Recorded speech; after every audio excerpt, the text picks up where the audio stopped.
Hello, genealogists. This is Craig with Just Genealogy. Today is Saturday, and you know how like we have book Sundays? I thought what would be a good idea would be to have how to become a professional genealogist Saturdays. So much fun. What I thought I would do is I would start with a presentation that I gave to the Professional Management Conference last year and break it up into parts. It's called A Stool with Five Legs. And today's session is going to deal with the overview of the stool. And then each week, I will talk about another piece of the stool until we get to the end, and then I'll try to figure out what else to do. I want to say that your comments over the past 3 weeks or so, almost four, have been very helpful to me in trying to determine what I should talk about. And if you would continue to provide me with comments about things that you would like me to talk about, I will have to spend less time on thinking what I should talk about and more time talking about it. That would be fun for me. So, as I said, today we're going to talk about a stool with five legs. I've always believed in this stool with five legs as long as I've been a professional genealogist. So very many times during the course of my lifetime as a professional genealogist, and it seems that after 35 years that could be considered a lifetime, that everyone either asks themselves or they ask me, can I make a living at genealogy? And the easy answer is yes. Lots of people do. My experience is that it always helps to have some backup to make your life easier. But yes, you can. If you enjoy stress, I think that the easy answer is yes. But how? That really is the tougher question. So many professional genealogists focus totally on being a researcher, and that is probably the way we all begin. It may not be the way we all end, but it is the way we all begin because, after all, without the experience of being a researcher, you really cannot become an excellent genealogist, or even actually a very good genealogist. You have to be a researcher in order to be successful. But as we will learn over the next few weeks, there's more to being a professional genealogist than being just a researcher. The problem with being a researcher is that we're trapped. We're trapped into what I call one-time revenue streams. Don't misunderstand. You can make a living as a genealogist just by doing research. Generally, you're working for someone else. Generally, you have other people working for you, possibly, if you're really good. And you could be involved in repatriation research, which is a thing now. I myself am involved in that. Or forensic genealogy. And because I'm in repatriation research, I'm involved in that. But you can be involved in forensic genealogy and not be involved in repatriation research. But there are other roles. Each provides an opportunity for a livelihood, and the five legs create a very stable stool. So how do you make a living? I believe it requires that you think as a business person, that you understand the impact of your decisions on your business. It definitely requires more than the ability to be a good researcher. It requires that you create revenue streams. And I don't mean just one-time revenue streams. What happens if you get sick? Can you go on vacation? Can you afford to go on vacation if you just have one-time revenue streams? What's also important is that you understand your worth to your client. I can, at some point in time, talk about how much you should charge, but most people are not charging what you're worth. When your automobile mechanic makes more money than you, then maybe something's wrong. And it's important that you not only sell yourself, but you also create products that you either sell or others can sell for you. In other words, become an author. I don't know, have a YouTube channel. You have to understand a very important number. Think about what the most important number is for a business person. Think about it for a moment. What is that magic number? That magic number is 2080. Do you know what 2080 represents? That is what is called a full-time equivalent.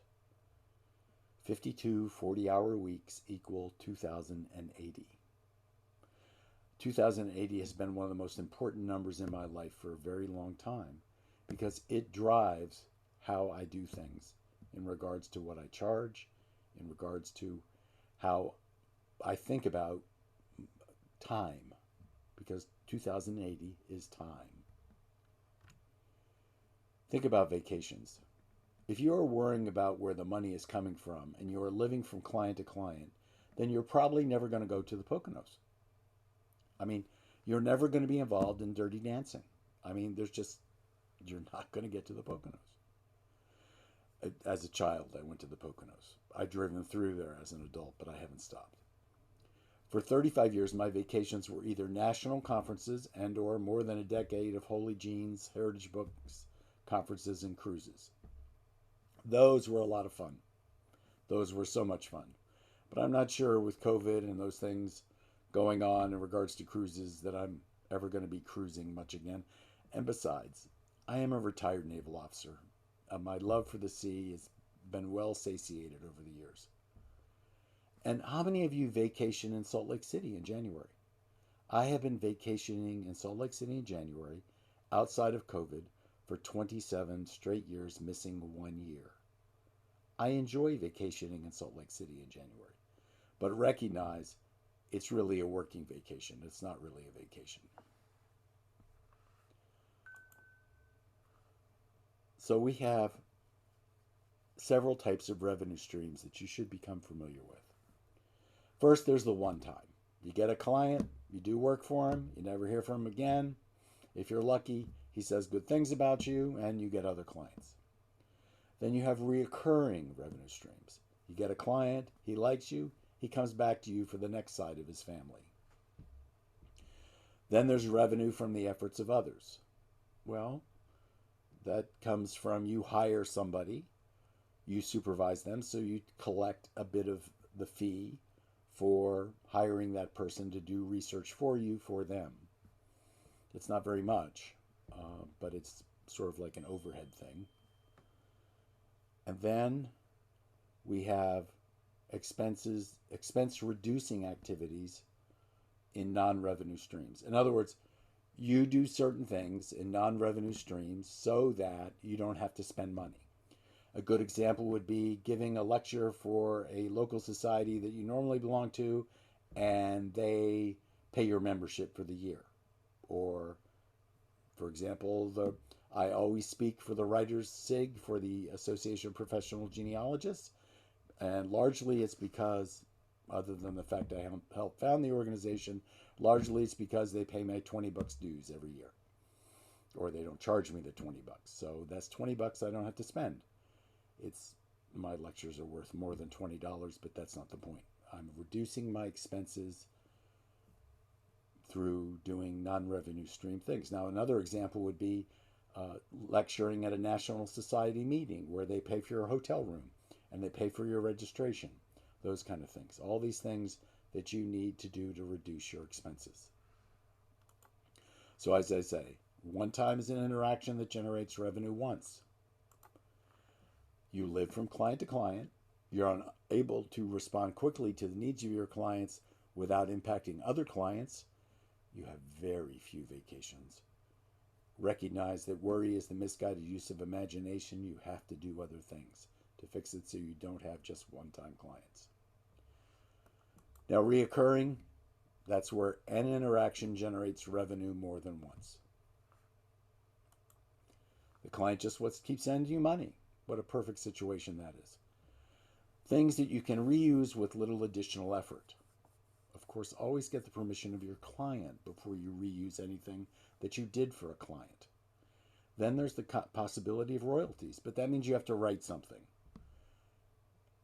And then there's the opportunity for self-publishing. Once you become an expert, you should be something other than an unknown drip of water under pressure. You should be a published author. So once you know something very well, you should write about it.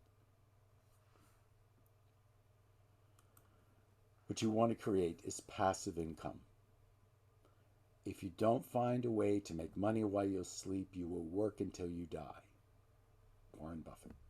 Well, personally, I have so much fun doing what I do as a professional genealogist, as a book publisher, as a researcher, that I don't mind doing this until I die, so long as I don't die anytime soon.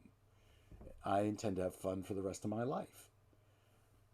My goal of life is not money, but one has to eat and put a house over their head, a roof over their head.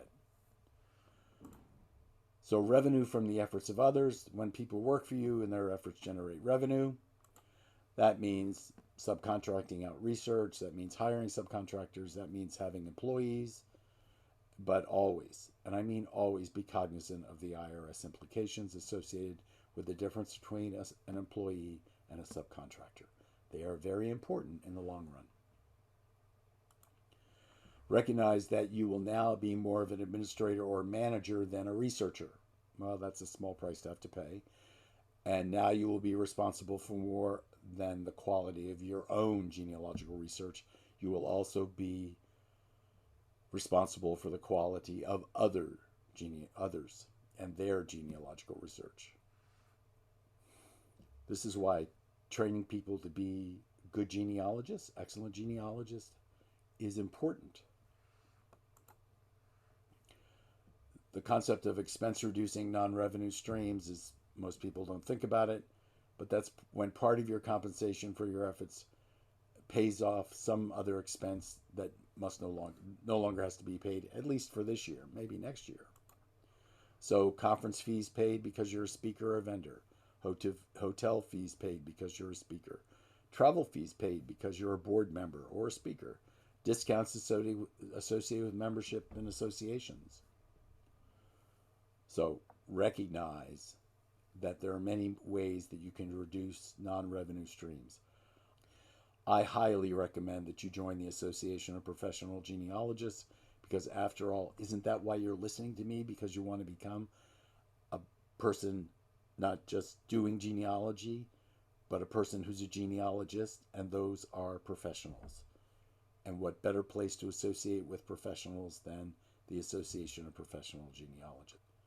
Besides, they have member discounts. And member discounts are a good thing. If you're a member of APG, when was the last time you looked at the member benefits found on the APG website? If you've never heard about the Association of Professional Genealogists, I suggest that you Google it. It is one of the most fantastic organizations around. I have been on the board of directors for many years, not currently, but over the past 35 years, I think I was on the board 21 years or some crazy figure. So take a look at it, join it. It's not inexpensive, but in my mind, it's worth it in the long run. So I'm not going to share with you what the 5 legs are today. The ones we're going to talk about, by now you figured out that one of the legs absolutely is researcher, and that's the one you have to get down pat first. But we'll work on those other 4 legs over the next couple of weeks. We may go over some of this again so that everybody is clear about where we're coming from. But one thing I want you to recognize is that every situation is different. Every situation is different. You are unique. And your goal should be to be able to convert your uniqueness into something special.